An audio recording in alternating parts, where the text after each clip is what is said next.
সম্পর্ক, এটা হালাল বৈধ, আল্লাহ পাক বৈধতা দিয়েছেন, কারণ আমাদের প্রবৃত্তির চাহিদা আছে। এই চাহিদা পূরণের জন্য আল্লাহ পাক আমাদেরকে হালালভাবে বিয়ে করতে বলেছেন। সমাজ বিয়েটাকে কঠিন করে ফেললো আর জেনাটাকে সহজ করে ফেললো। বিয়ে কঠিন হয়ে গেল, এরা এখন বিয়ে করতে পারবে না চাইলে। 21 বছর না 20 বছর বয়স হলে সে বিয়ে করতে পারবে না। 20 বছর একটা ছেলে আগামীকাল এই তথাকথিত ভালোবাসা দিবস পালন করতে পারবে, জেনা করতে পারবে। কেউ বলার কিছু নাই, কেউ বলার নাই, কেউ দেখার নাই, চলছে মানে এভাবেই চলছে। সমুদ্রের পানিতে ভেসে গেছি আমরা। একটা মেয়ের বয়স 17 বছর, সে কালকে জেনা করবে। অগণিত মেয়ে কালকে 17 বছরের মেয়ে জেনা করতে পারে, আল্লাহ হেফাজত করুন। কিন্তু এ এখন বিয়ে করতে পারবে না। বিয়ে করতে গেলে সমস্যা। তাহলে চিন্তা করেন, পয়সার এক পিঠ যদি আপনি দেখান, অপর পিঠ দেখতে হবে। এক পিঠে যদি এই সমস্যা হয়, অপর পিঠে কী পড়তে সেটা দেখতে হবে, আমাকে বুঝতে হবে। বিয়ে কঠিন হয়ে গেল, জেনা সহজ হয়ে গেল। আবার বাসায় ধরেন একটা পুরুষের সামর্থ্য আছে, চাহিদাও বেশি, সামর্থ্য আছে অনেক, চাহিদাও বেশি। সমাজে বিধবা মেয়ে পড়ে আছে, তালাকপ্রাপ্ত মেয়ে পড়ে আছে, এতিম মেয়ে পড়ে আছে, বিয়ে করার মানুষ নাই। এখন সমাজে যদি কোনো সৎ পুরুষ একাধিক বিয়ে করে, তাকে সমাজে বাঁকা চোখে দেখা হবে। কিন্তু এই পুরুষে যদি বিয়ে না করে বাইরে আরও 10টা মেয়ের সাথে অকাম কুকাম করে, তাকে কিচ্ছু বলা হবে না। বলেছি আমি, কোরআন একদিকে, সুন্নত একদিকে, ইসলাম একদিকে, সমাজ, এই সমাজের তাকদির খারাপ। এভাবেই নবী সাল্লাল্লাহু আলাইহি ওয়াসাল্লাম পেরেশান ছিলেন কিভাবে সমাজের মানুষকে ফেরানো যায়। আজকে আমরাও পেরেশান। আল্লাহ পাক সবার আগে আমাকে ইসলাহ দান করেন, আমার পরিবারকে দান করেন, আমাদের প্রত্যেক দিনই ভাই বোনকে দান করেন এবং ইস্তেকামাত দান করেন। আল্লাহুম্মা সাব্বিতনা ওয়াজআলনা হাদিয়ান ওয়া মাহদিয়া, আমিন ইয়া রাব্বাল আলামিন। তো এখন কথা হচ্ছে, এগুলো চলছে আমাদের চোখের সামনেই। কিন্তু দেখেন প্রিয় ভাইয়েরা, আল্লাহ পাক শাস্তি বলেছেন 100 বেত্রাঘাত। কেউ যদি আবার বিবাহিত হয়ে এই কাজ করে, জেনা করে, তাহলে তার শাস্তি কি বলেছেন? বলা হয়েছে কোমর পর্যন্ত মাটিতে পুঁতে ফেলে তাকে পাথর নিক্ষেপ করে হত্যা করতে হবে। এটা কোরআন এবং হাদিসের শাস্তি। আর আমরা কি করছি দেখেন। আমি 2টা হাদিস বলি আপনাদেরকে, শোনেন, ইয়াংরা শোনেন। এই 2টা হাদিস আজকে ভুলবেন না। আলোচনা অনেক লম্বা হচ্ছে তো অনেক কিছু ভুলে যেতে পারে, এই 2টা হাদিস ভুলেন না। একটা হচ্ছে 3 জন ব্যক্তি একবার একটা গুহায় আটকা পড়ছে।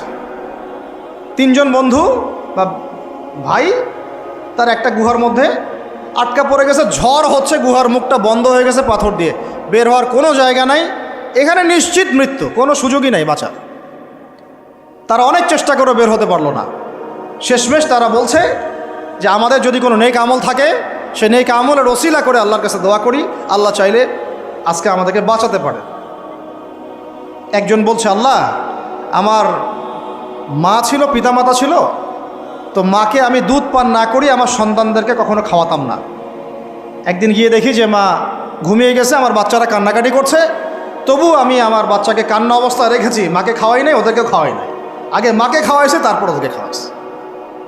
আজকে ঘরে ঘরে মাদের সাথে কি আচরণ দেখেন, কি একটা অবস্থা দেখেন সমাজে, কি প্রজন্ম তৈরি করেছেন। মারা এখন বৃদ্ধাশ্রমে চলে যাচ্ছে, শিক্ষিত মা, তাই না? মায়ের পায়ের নিচে আপনার জান্নাত। আর এটাও একটা ব্যাপার যে মায়েরা আবার হাজরা আলাইহিস সালামের মতো হবেন না, যে মায়েরা সারা আলাইহিস সালামের মতো হবেন না, আয়েশা খাদিজা রাদিয়াল্লাহু আনহুমা তাদের মতো হবেন না, তো আপনাদের গর্ভ থেকে তো এর চেয়ে ভালো সন্তান আশা করা যায় না। সমস্যা সব দিকেই আছে না? তো এই দোয়া করার সাথে সাথে একটু সরে গেল, আল্লাহর পক্ষ থেকে এই পাথরটা একটু সরে গেল, সুবহানাল্লাহ। কিন্তু বের হওয়ার জন্য এনাফ না। এরপরে আরেকজন দোয়া করছে যে আল্লাহ, আমার একজন কর্মচারী ছিল, টাকা পাইতো আমার কাছে কিছু, তো সে একদিন বেতন না নিয়ে চলে গেছে। টাকাটা দিয়ে আমি কিছু পশু কিনেছি, মানে গবাদি পশু। এই গবাদি পশু 2টা থেকে 4টা, 4টা থেকে 8টা হতে হতে অনেকগুলো হয়েছে। একদিন অনেক দিন পর সে আসছে, এসে বলছে আমার টাকা দাও। সে বলছে যে এই সবগুলো পশু তোমার, নিয়ে যাও। তুমি কি ইয়ার্কি ফাজলামি করতেছো আমার সাথে? আমার টাকা আমাকে দাও। না, ইয়ার্কি ফাজলামি করতেছি না, এটা তোমার টাকা দিয়ে কেনা ছিল, সবগুলো বংশবৃদ্ধি হতে হতে আজকে এই অবস্থা হচ্ছে। তো আল্লাহ, তোমার সন্তুষ্টির জন্য যদি এই কাজ করে থাকি, আল্লাহ আজকে আমাকে এই বিপদ থেকে বাঁচাও। পাহাড়ের মুখ থেকে পাথরটা একটু সরে গেল। বের হওয়ার জন্য যথেষ্ট না। তৃতীয় ব্যক্তি, আমি এইটাই বলতে যাচ্ছিলাম, ইয়াংরা শোনেন ভালো করে। তৃতীয় ব্যক্তি সেজদায় পড়ে আল্লাহকে বলছে, হাত তুলে আল্লাহকে বলছে, আল্লাহ আমার একজন খুব সুন্দরী চাচাতো বোন ছিল, কাজিন, আমি তাকে পাইতে চাইতাম। বুঝেন না, পাইতে চাইতাম মানে কি? তাকে পেতে চাইতাম, অফার করতাম। সে রাজি হয় না, হয় না, হয় না। একদিন সে বলল যে 100 স্বর্ণমুদ্রা দিতে পারলে আমি রাজি, 100 স্বর্ণমুদ্রা দিতে পারলে আমি রাজি। এখন তো এদেরকে স্বর্ণমুদ্রাও দেওয়া লাগে না, এমনিই রাজি নাকি? জেনা করার জন্য কি এমনিই রাজি, খালি একটু। আসলে সত্যি কথা বলতে কি, একটা মেয়ে যদি চায় যে আমি আমার ইজ্জত ধরে রাখবো, কোনো ছেলের ক্ষমতা নাই সেই ইজ্জত নষ্ট করে। এটাই সত্য কথা। আমার স্ত্রী এই কথাটা খুব জোরালোভাবে আমাকে বলে, আমি যখন রাস্তায় হাঁটবো, আমি যদি চাই তাহলে কোনো ছেলে আমার কাছে ঘেঁষতে পারবে না, আমি সুযোগ দিলে তখন ঘেঁষতে পারবে। একটা মেয়ে যদি চায় যে একটা ছেলে আমার সাথে ইটিস পিটিস করুক, সে ছেলে করবেই করবে। একটা মেয়ে যদি চায় যে একটা ছেলে আমার পর্যন্ত আসতে পারবে না, আমি আমার ব্যক্তিত্ব গায়রত বজায় রাখবো, আমি ডিস্টেন্স মেনটেন করবো, আমি কোনো সুযোগ দিব না, ছেলে সুযোগ পাবে না কখনো। এত সহজ না। সর্বোচ্চ তখন কি করতে পারে, ধরে 10 জন মিলে ধরে ওকে জোর করে তার সাথে কিছু করতে পারে। ওরকম কিছু করলে তো আল্লাহর গজব নেমে আসবে। ওই যে সারা আলাইহিস সালামকে তুলে নিয়ে গিয়েছিলেন একটা বাচ্চা, মনে নেই আপনাদের? সারা আলাইহিস সালামকে একটা বাচ্চা এরকম উঠায় নিয়ে আসছে। আর সারা আলাইহিস সালাম সবচেয়ে সুন্দরী মেয়েদের একজন ছিলেন পৃথিবীর ইতিহাসে, ইব্রাহিম আলাইহিস সালামের স্ত্রী। তখন তিনি হাত বাড়াচ্ছে তার দিকে ধরার জন্যে, আর সারা আলাইহিস সালাম তখন বলছে, দাঁড়ান, আমাকে 2 রাকাত নামাজ পড়তে দেন। 2 রাকাত নামাজ পড়ে তিনি আল্লাহর কাছে হাত তুলে বলে, আল্লাহ তুমি জানো আমি আমার সতীত্ব, আমার ইজ্জত, আমার সম্মান আমার স্বামী ছাড়া আর কারোর সামনে কখনো প্রদর্শন করি নাই। আজকে এই জালেমের হাত থেকে আল্লাহ তুমি আমাকে বাঁচাও। ওইদিকে ইব্রাহিম আলাইহিস সালামও নামাজে দাঁড়িয়ে গেছে। ওই জালেম বাচ্চা যখনই হাত বাড়ায়, হাত অবশ হয়ে যায়, মাথা ঘুরে পড়ে যায়। 3বার 4বার চেষ্টা করেছে, তারপর পারে নাই। শেষে বলেছে, তোমরা আমার কাছে কাকে নিয়ে আসছো, নিয়ে যাও একে আমার সামনে থেকে। পরে উল্টা হাজারা আলাইহিস সালামকে হাদিয়া সহ দিয়ে পাঠিয়ে দিচ্ছে। একটা মেয়ে চাইলে তার ইজ্জত সম্মান এভাবে রক্ষা করতে পারে। তোমরা জেনায় ছেলেরা লিপ্ত করেছে কারণ তোমরা চেয়েছো বলেই করতে পারছো। তুমি ফিতনা না ছড়াতা, তুমি বেহায়ের মতো বাইরে বের না হতা, তুমি তোমার চুল খোলা না রাখতা, তুমি তোমার পোশাক ঠিক রাখতা, তোমার কথা ঠিক রাখতা, তোমার কথার মধ্যে শক্তি রাখতা, মিষ্টি মিষ্টি প্রলোভন দিতা না, বাইকের পিছনে বসতা না, চটপটি ফুচকা খাইতা না, এখানে ওখানে আড্ডা মারতা না, কোনো ছেলে তোমার কাছে আসতে পারতো না। তোমরা এই কাজ করেছো, ছেলে আসতে পেরেছে। আপনারা তো কিছু হইলে ছেলেদেরকেই দোষ দেন। ছেলেরা তো এমনি আকর্ষিত হবেই। আমি একজন ছেলে হিসেবে বলতেছি এটা না তো বিষয়টা। একটা ছেলের ফিতরত এটা, যে তার কাছে সবচেয়ে সুন্দর মনে হবে একটা মেয়েকে। এটা একটা ছেলের ফিতরত, স্বভাব ধর্ম, এটা চুম্বকের মতো আকর্ষণ করবে। আর এর উপর যখন আপনি এটাকে ফ্রি অ্যাক্সেস করে দিবেন, লাইসেন্স করে দিবেন, বেপর্দায় বের হবে, গায়ের জামা কাপড়ও ঠিক নাই, হ্যাঁ, তারপর কথাবার্তা মিষ্টি মিষ্টি প্রলোভিত টানতেছে, সিডিউস করতেছে, তখন তো একটা ছেলে মিসগাইডেড হইতেই পারে, স্বাভাবিক। ছেলেরও দোষ আছে, কিন্তু অবশ্যই এখানে মেয়েরও দোষ আছে। আমরা তো অনেক সময় ঢাকা শহরে দেখি রাত 10টা 12টা বাজতেছে, আমরা মাহফিল করে যাচ্ছি, কোনোদিন বাসায় ফিরতে 1টা 2টা 3টাও বাজে। রাত 3টার সময় ছেলে মেয়ে বাইকে করে ঘুরতেছে ঢাকা শহরে। ওই মেয়েটার কি বাসায় বাবা নাই, ভাই নাই, কোনো স্বামী বা কেউ নাই, মাহারাম কেউ নাই? তো আমরা সুযোগ দিচ্ছি বলেই তো আমাদের ঘর পর্যন্ত ঢুকতে পারছে। সবার আগে মেয়েদেরকে শক্ত হইতে হবে। আর মেয়ের বাবা যারা, আমি তো নিজেও মেয়ের বাবা, আমরা বাচ্চাদের সাথে সময় কাটাই আর ভাবি যা কী যে হবে ভবিষ্যতে আল্লাহ ভালো জানেন। কিভাবে মেয়েকে মানুষ করব, কিভাবে সতীত্ব রক্ষা করবে আমাদের মেয়েরা। যতদিন পর্যন্ত এদের হাতে মোবাইল ফোন ছিল না, ইজ্জত ঠিক ছিল। মোবাইল ফোনটা যখনই ঢুকেছে, ইজ্জত নষ্ট হয়ে গেছে। বহু মেয়ের আমি এরকম জানি, বলতে চাচ্ছি না। যাই হোক, ওই জায়গায় আসেন, ওই ছেলেটা তখন 100 স্বর্ণমুদ্রা অর্জন করেছে, কষ্ট করে আর্ন করেছে। যে আপনাদেরকে বলে যে নিজের পায়ে দাঁড়াও, তারপরে তোমার সাথে রাজি। সে অনেক কষ্ট করে 100 স্বর্ণমুদ্রা অর্জন করে মেয়ের কাছে গিয়েছে। চাচাতো বোনকে বলেছে যে স্বর্ণমুদ্রা নাও, এখন বলো তুমি রাজি না। সে মেয়ে বলছে হ্যাঁ ঠিক আছে। তো এখন দুজনের মধ্যে যা হওয়ার তাই হচ্ছে। অ্যাডাল্ট আপনারা সবাই বুঝেন। কিন্তু এখন মূল যে কাজটা, স্বামী স্ত্রীর যে মূল মিলন, এই মিলনটা করার জন্যে সেই ছেলেটা বসছে। হাদিসের মধ্যে আসছে এভাবে, দুই পায়ের মাঝখানে বসে পড়ছে ছেলেটা, এখনই জাস্ট শুরু করবে। তখন ওই মেয়েটা বলে উঠছে যে হে আল্লাহর বান্দা, আল্লাহকে ভয় করো, আমি আমার সতীত্ব কখনো নষ্ট করি নাই, তুমি আল্লাহকে ভয় করো। এই কথাটা যখনই বলছে তখন ওই ছেলের মনের মধ্যে এমনভাবে একটা রিয়াকশন জন্ম নিয়েছে, আল্লাহর পক্ষ থেকে এমন একটা নূর আর হেদায়েত চলে আসছে, ওই অবস্থা থেকে ছেলেটা উঠে চলে গেছে এবং স্বর্ণমুদ্রাও দিয়ে দিচ্ছে, যে স্বর্ণমুদ্রাও আমার দরকার নেই, যা। এবার সেই গুহার মধ্যে বন্দি অবস্থায় আল্লাহর কাছে হাত তুলে দোয়া করতেছে, আল্লাহ তুমি যদি জানো ওই কাজটা আমি তোমার সন্তুষ্টির জন্য করেছিলাম, আজকে আমাকে এই সাক্ষাৎ এই মৌতের হাত থেকে বাঁচাও। সাথে সাথে এই পাহাড় পাথর সরে গেছে। এই হাদিসটা আমি এই কারণে বললাম, যদি আমি জেনা থেকে বেঁচে থাকতে পারি, ইনশাআল্লাহ তাআলা আল্লাহ পাক সাক্ষাৎ মৃত্যুর মতো এই আযাব থেকেও, বিপদ থেকেও আল্লাহ বাঁচাতে পারে। এটা একটা হাদিস, সবাই মনে রাখবেন। দ্বিতীয় একটা বলি, এটা আমাদের সব বিবাহিতদের জন্য। আজকে তো বিবাহিতরাও অভাব নাই, আর আমি আশ্চর্য হয়ে যাই যে বিবাহিত একটা ছেলে, বিবাহিত একটা পুরুষ তার স্ত্রীকে এভাবে বেহায়ার মতো কিভাবে সবার সামনে শো করতে পারে। বিয়ে আপনি করলেন, মোহর আপনি দিলেন, সম্পদ আপনার, তার সতীত্ব আপনার, তার সম্ভ্রম আপনার, আপনি নিজে কেন ওকে এভাবে সবার সামনে উত্থাপন করতেছেন? টিকিট আপনি কাটলেন, সিনেমা সবাই দেখবে, ব্যাপারটা এরকম। কি অবস্থা! আবার কোনো কোনো ঘরে দেখা যায় স্বামীরা কন্ট্রোল করতে চাচ্ছে, কিন্তু মেয়ে বা স্ত্রী কন্ট্রোলে থাকতে চায় না। স্বামীকে বলে তুমি বেশি হুজুর হয়ে গেছো, বেশি বেশি হুজুর হয়ে গেছো। এই যুগে এগুলো চলে, এটা আধুনিকতার মডার্ন যুগ। এই করতে করতে আমাদের সমাজে পরকীয়া ছড়ায় পড়ছে। এখন এই পরকীয়া বলতে গিয়ে হাদিসটা কথা মাথা আসছে। আল্লাহর নবী সাল্লাল্লাহু আলাইহি ওয়াসাল্লামের একজন সাহাবী, মহিলা সাহাবী, কি সাহাবী বলেন? এরকম ঘটনা দুই একটা ঘটেছে, আমি একটা বলতেছি খালি। মদিনা মহিলা সাহাবী কোনো একভাবে এরকম একটা অঘটন ঘটে গেছে। মানুষ তো হতে পারে, কি মানুষ তো পাপ করবে, তাই না? হতে পারে। এখন তিনি গর্ভবতী হয়ে গেছেন। নবী সাল্লাল্লাহু আলাইহি ওয়াসাল্লামের কাছে এসে বলছেন, ইয়া রাসূলুল্লাহ তাহিরনি, আমাকে পবিত্র করেন, আমি অনেক বড় অন্যায় করে ফেলেছি। নবী সাল্লাল্লাহু আলাইহি ওয়াসাল্লাম মুখ ঘুরিয়ে নেন, মুখ ঘুরিয়ে নিয়ে বলেন যে বাসায় যাও, তওবা করো, আল্লাহ মাফ করে দিবে।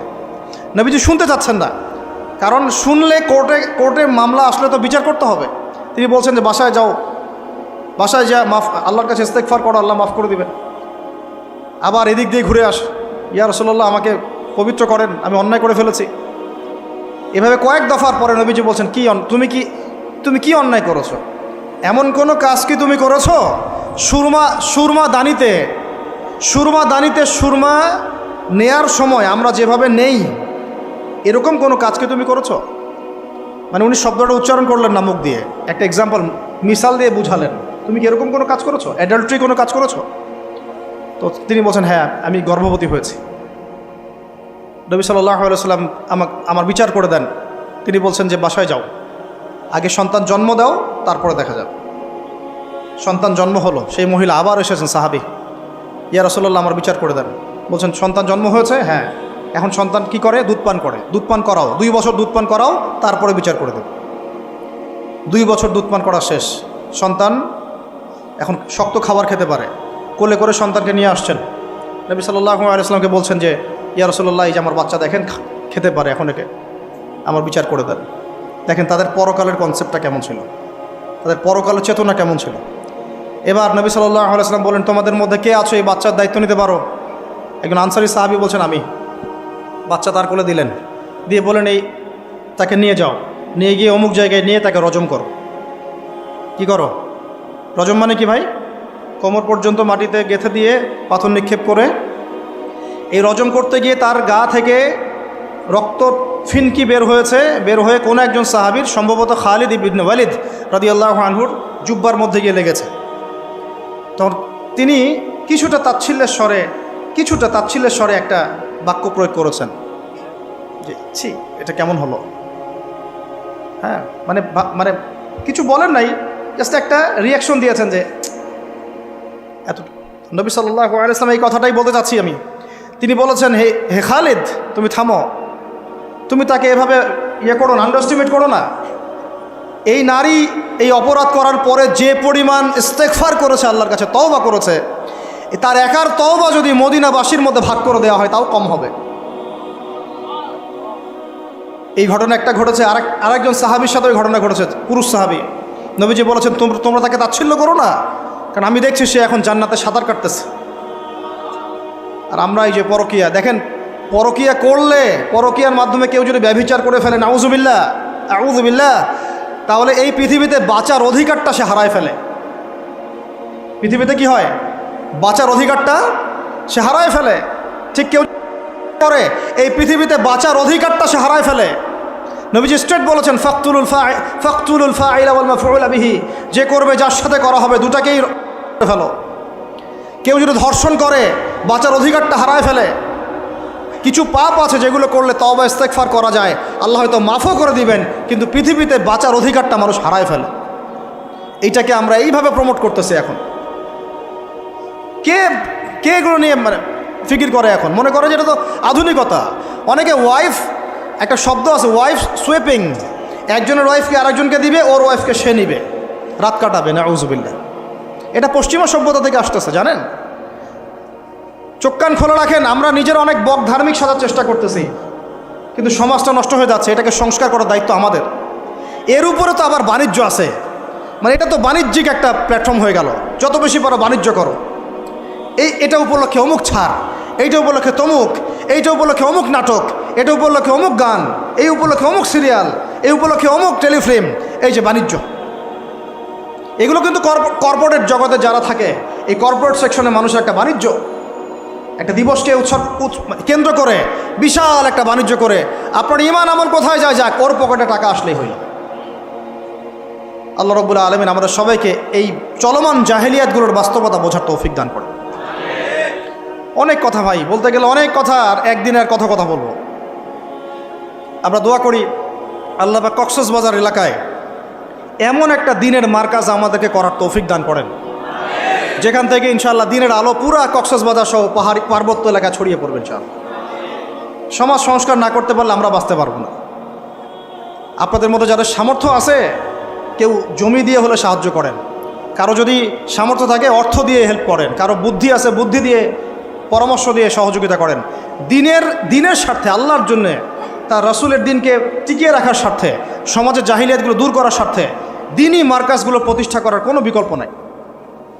অযথা একদিনের মাহফিল দিয়ে আমি আসলাম চলে গেলাম, 1 বছর আপনার সাথে আমার দেখা নাই, দিয়ে আপনি সমাজ সংস্কার করতে পারবেন না। এভাবে দিন কায়েম হয় না। ইকামতে দিন অনেক কঠিন বিষয়। প্রত্যেক দিন প্রত্যেক রাতের মেহনতের উপর দাঁড়ায় থাকবে ইনশাআল্লাহ। আল্লাহ পাক আমাদেরকে এই বেহায়া দিবসকে বর্জন করার তৌফিক দান করুন। এই পশ্চিমাদের ফাঁদ থেকে আল্লাহ আমাদেরকে বাঁচায় রাখেন। আল্লাহ রাব্বুল আলামিন আমাদের সবাইকে যেন এই জেনা, ব্যভিচার, পরকিয়া, তারপরে সুদ, মাদক, সমকামিতা, ট্রান্সজেন্ডার, এই সমস্ত ফিতনা থেকে আল্লাহ আমাদেরকে হেফাজত করেন। আমাদের যুবক যুবতীদেরকে আল্লাহ পাক খাস করে এই চলমানে জাহিলিয়াতগুলো থেকে হেফাজত করেন। আমি প্রত্যেক পরিবারের কর্তা সতর্ক হয়ে যান। প্রত্যেক পরিবারের যে ভাই আছেন, যে বাবা আছেন, সতর্ক হয়ে যান। আপনার পরিবারটাকে আপনি শক্ত হাতে দমন করেন, কঠোরভাবে, দেখবেন ইনশাআল্লাহ অ্যাটলিস্ট আপনার ঘরটা পবিত্র রাখেন। সবাই যার যার পরিবারের দায়িত্ব নেই, ইনশাআল্লাহ দেখবেন সমাজ ঠিক হয়ে গেছে ইনশাআল্লাহ। আমার স্ত্রীকে আমি এইসব করতে দিব না, ওর ক্ষমতা আছে করবে, করলে ওকে আমি তালাক দিয়ে রেখে দিব, শেষ, সোজা কথা। আমরা এইভাবেই কথা বলি বাসায়, এক কথায় চলবা, এক কথায় উঠবে, এক কথায় বসবা, দ্বিতীয় কথা যেন বলতে না হয়। একদিন একটা ইস্যু নিয়ে মানে ঝগড়া তুল কালাম হয়ে গেল। আমি রাগ কন্ট্রোল করতে পারলাম না, বলছিলাম যে হাত মোজা ভালো করে পড়তে। হাত কথা বলার সময় দেখেন, যদি আমি হাতে ভাবে উঁচু করি দেখা যায় এতটুকু। আমি বাসায় গিয়ে বলছিলাম যে হাত মোজা খুব ভালো করে এই পর্যন্ত পড়তে। এইটুক নিয়ে মনে হয় আমি 10 মিনিট ঝাড়ি দিয়েছি, মানে বকা দিয়েছি আর কি। একদম মাথা নিচু করে শুনছে, একটা কথা বলে নাই। আমি আমার পরিবারকে ঠিক করলে কেন আমার মানে স্ত্রী বাইরে যাবে, কিভাবে যাবে? আমি বলতেছি না যে সে বাইরে যাইতে পারবে না, প্রয়োজনে তার প্রয়োজন পূরণ করতে পারবে না, এমন তো না বিষয়টা। বেপর্দায় এভাবে যাবে কেন? বেপর্দায় ফিতনার মধ্যে কেন যাবে? আমার মেয়ে, আমি জন্ম দিলাম, আমি বড় করতেছি, আমি খাওয়াই বলতে মানে কি? আমরা উপার্জন করি, আমরাই খেতে খাওয়াই নাকি? আমরা ওসিলা না রিজিকের, আমরা কামাই রোজগার করে নিয়ে আসি। আমি খাওয়াই বলতে বোঝাচ্ছি আমরা কামাই রোজগার করে নিয়ে আসি, আমাদের ভালোবাসা দিই, মহব্বত করি, তিলে তিলে আদর মহব্বত দিয়ে বড় করি, আমার মেয়ে কেমন করে বাইরে যায়? কেমন করে বাইরে যাবে? কোন সাহসে যাবে? আমি বাবা হয়ে বেঁচে থাকতেও কীভাবে যাইতে পারে?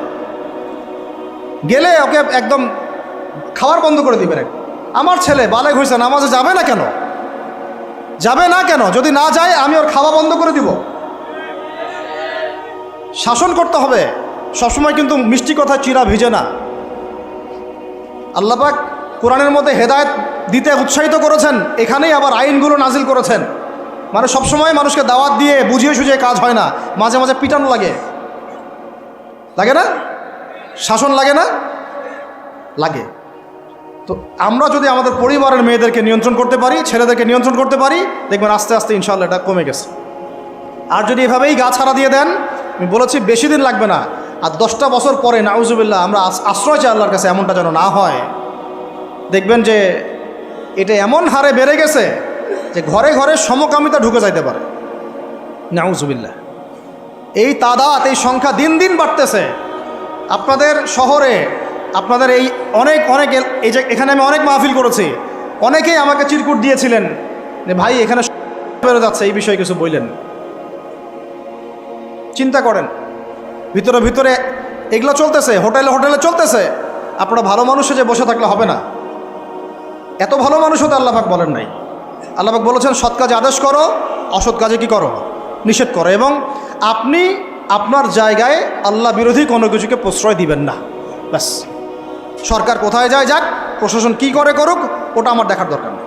আমি আমার জায়গা থেকে আল্লাহ এবং রাসূলের বিরুদ্ধে কোনো কাজ করব না। সিম্পল। এই যে ইতিহাসটা ওরা জানতো না, এই সেন্ট ভ্যালেন্টাইন্স ইতিহাসটা বলো, ওরা কি জানে? এই যে কত সালে এটা বাংলাদেশে আসছে, ওরা আসলে জানে? কে নিয়ে আসলো? দেখেন, ওটার বললামই, ওটা আনার পরে জেনা, ব্যভিচার, ফ্রি মিক্সিং, বাণিজ্য সব বেড়ে গেল। এটাকে কেন্দ্র করে কর্পোরেটরা এখন বাণিজ্য করতেছে। শুধুমাত্র এই দিবসে, শুনেন, আর এগুলো বলতে চাইনি, আমি বলতে বাধ্য হচ্ছি, শুধুমাত্র এই দিবসে কোটি কোটি টাকা বিক্রি হয়, জানেন? এটা শুধু কয়েকটা কান্ট্রির পরিসংখ্যান। সারা বিশ্বের পরিসংখ্যান দিলে তো আপনার চোখ কপালে উঠে যাবে। কি হচ্ছে আর কি হচ্ছে না। যেখানে আল্লাহ রাব্বুল আলামিন বলছেন চোখ নিচু করো, কাছেও যেও না, ওটা তো কোরআনে পড়ে থাকলোই, ওটাকে লঙ্ঘন করে জেনা হচ্ছে, ব্যভিচার হচ্ছে, অবৈধ সম্পর্ক হচ্ছে, প্রচুর ধর্ষণ হবে কালকে। আর ধর্ষণ হলে আমি বলবো শুধু ছেলেটা দায়ী না, মেয়েরাও দায়ী আছে। তোমাকে মাহরাম ছাড়া কে বের হইতে বলছে? মাহরাম ছাড়া একটা মেয়ের হজ ফরজ না। মনে করেন আপনার ঘরে একজন মহিলা আছেন যার মাহরাম নাই, তার উপর হজই ফরজ হয় নাই। তো মাহরাম ছাড়া যার হজই ফরজ হয় না, তাকে মাহরাম ছাড়া এভাবে হোটেলে একটা ছেলের সাথে বাইকে যেতে কে বলছে?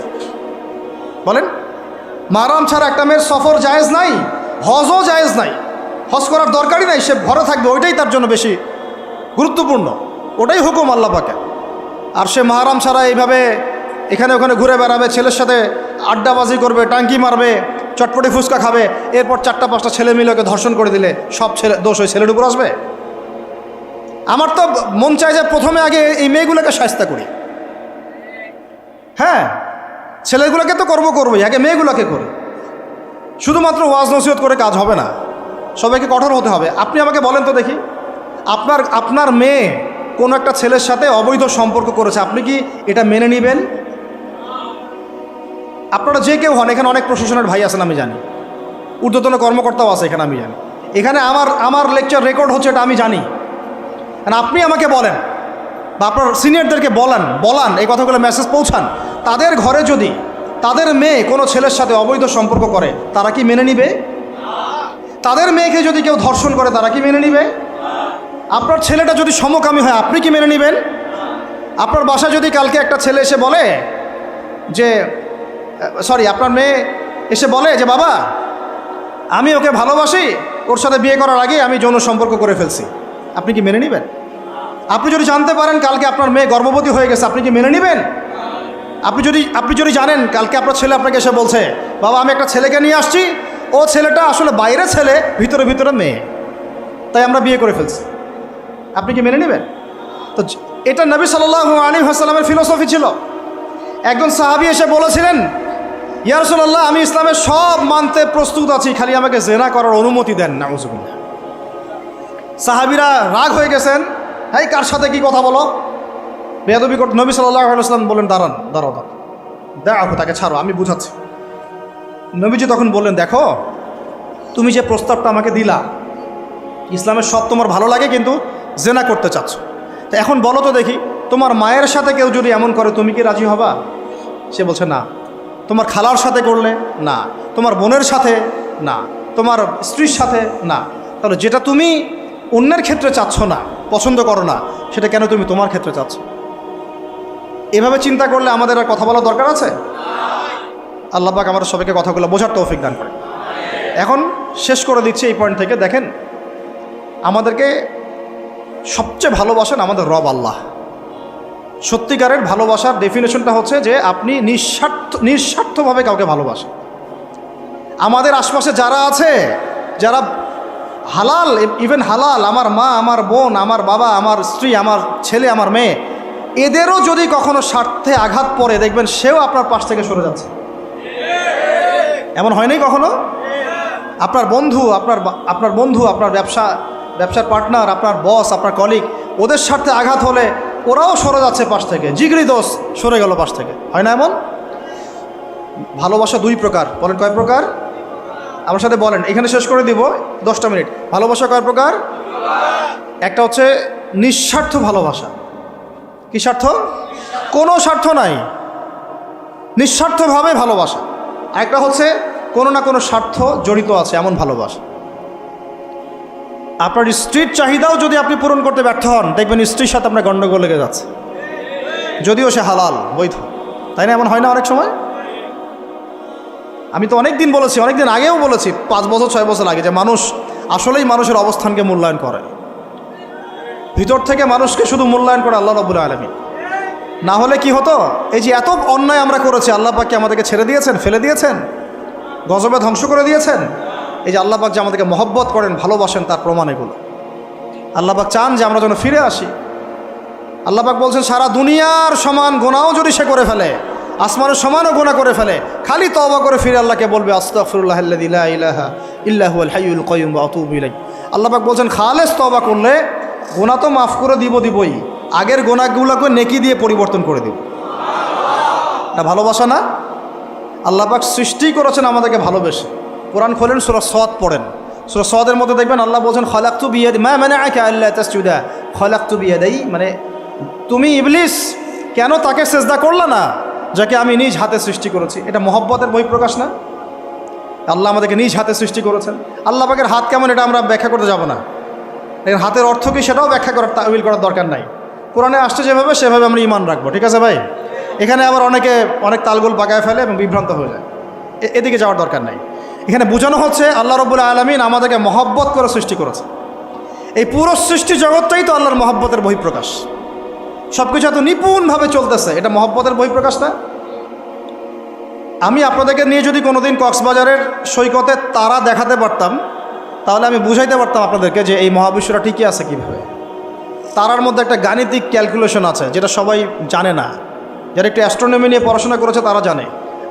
আপনার মানে মাথার বিবেকই উল্টায় যাবে যে এত সূক্ষ্মভাবে কিভাবে আল্লাহ রাব্বুল আলামিন এই মহাবিশ্ব সৃষ্টি করলেন। এক চুল এদিক ওদিক হলে পুরো বিশ্ব কায়নাত ধ্বংস হয়ে যাইত। এটা কি আল্লাহ পাকের মহব্বতের বহিঃপ্রকাশ না? আল্লাহ পাক তো বরং বলেছেন পুরো সৃষ্টি পরিবারটাই আল্লাহর আল্লাহর পরিবারের অন্তর্ভুক্ত। সুবহানাল্লাহ। এমনকি আল্লাহ পাক আমাদেরকে বলেছেন, তোমরা জমিনবাসীর সবার উপর রহম করো। ইরহামু মান ফিল আরদ ইয়ারহামুকুম মান ফিস সামা। তোমরা সবার উপর রহম করো, দয়া করো। দয়া, রহম এটা তো মহব্বতের একটা অংশ। তোমরা সবার উপর দয়া করো, রহম করো, মহব্বত করো। এটা কি হবে? তাহলে আল্লাহ পাক আসমানে যিনি আছেন, আল্লাহ পাক তোমাদের উপর রহম করবেন ইনশাআল্লাহ। আমরা সেই মহান সত্তার ভালোবাসার থেকে বের হয়ে হারাম এই যৌন ভালোবাসার দিকে যাওয়ার চেষ্টা করেছি। আসলে এটা ভালোবাসা না, যৌনতা, এর দিকে যাওয়ার জন্য এইসব করছি। আল্লাহ পাক আমাদেরকে মাফ করে যেন হেদায়েত দান করেন। আল্লাহ পাক কত ভালোবাসেন এটা নিয়ে বলতে গেলে আজকে রাত শেষ হবে। দেখেন, আল্লাহ রাব্বুল আলামিন আদম আলাইহিস সালামকে সৃষ্টি করেছেন, করে সমস্ত নাম শিক্ষা দিয়েছে। নাম মানে হলো ইলম। নাম মানে কি? ভালো না বাসলে আল্লাহ পাক কাউকে সবচেয়ে সেরা কিছু দান করেন। সূরা ৩ আল্লাহ পাক কি বলেছেন? ওয়া তিন ওয়া জাইতুন, এগুলো শপথ করে, লাকাদ খালাকনাল ইনসানা ফি আহসানি তাকওয়িম। মানুষকে সবচেয়ে শ্রেষ্ঠ কাঠামো আল্লাহ পাক দিয়েছে, দেন নাই? তো কাউকে যদি মহব্বত না করা হয়, তাকে আপনি সবচেয়ে সেরাটা কি দিতে পারবেন? আল্লাহ পাক আমাদেরকে মহব্বত করেন, ভালোবাসেন, এবং আল্লাহ চান আমরাও যেন তাকে মহব্বত করি, তাকে ভালোবাসি। এবং আমরা যদি কাউকে ভালোবাসি, আল্লাহর জন্য ভালোবাসবো। কাউকে ঘৃণা করি, আল্লাহর জন্য ঘৃণা করব। মহব্বতও আল্লাহর জন্যে, ঘৃণাও কার জন্যে? আল্লাহর জন্য। আল্লাহ পাক সমস্ত এলেম শিক্ষা দিলেন, এটা কি ভালোবাসার বহিঃপ্রকাশ না? নূহ আলাইহিস সালামের কওম দীর্ঘদিন আল্লাহর কথা শোনে না, আল্লাহ পাক সবর করলেন, ধৈর্য ধরলেন, গজব দিলেন না, শেষ পর্যায়ে গিয়ে আযাব দিয়েছেন। এই যে আল্লাহ পাক সুযোগ দেন, সময় দেন, এটাকে আল্লাহ পাকের ভালোবাসা, দয়া না? এরকম প্রত্যেকটা কওমের ক্ষেত্রে হয়েছে। আমি তো ফিল করলাম এই ভালোবাসা নিয়ে ঘাটাঘাটি করতে গিয়ে যে আসলে আল্লাহ পাক যে আমাদেরকে সবচেয়ে বেশি মহব্বত করেন, তার সবচেয়ে বড় নিদর্শন কি জানেন? আমাদের কাছে আল্লাহ রাব্বুল আলামিন আল কোরআনের মতো কিতাব নাজিল করেছেন, আর আমাদেরকে আল্লাহ পাক নবী মুহাম্মদ সাল্লাল্লাহু আলাইহি ওয়াসাল্লামের উম্মত বানাইছেন। আল্লাহ পাক যে নবী মুহাম্মদ সাল্লাল্লাহু আলাইহি ওয়াসাল্লামকে এই দুনিয়াতে পাঠিয়েছেন না, এটাই সবচেয়ে বড় মহব্বত, সবচেয়ে বড় রহমত।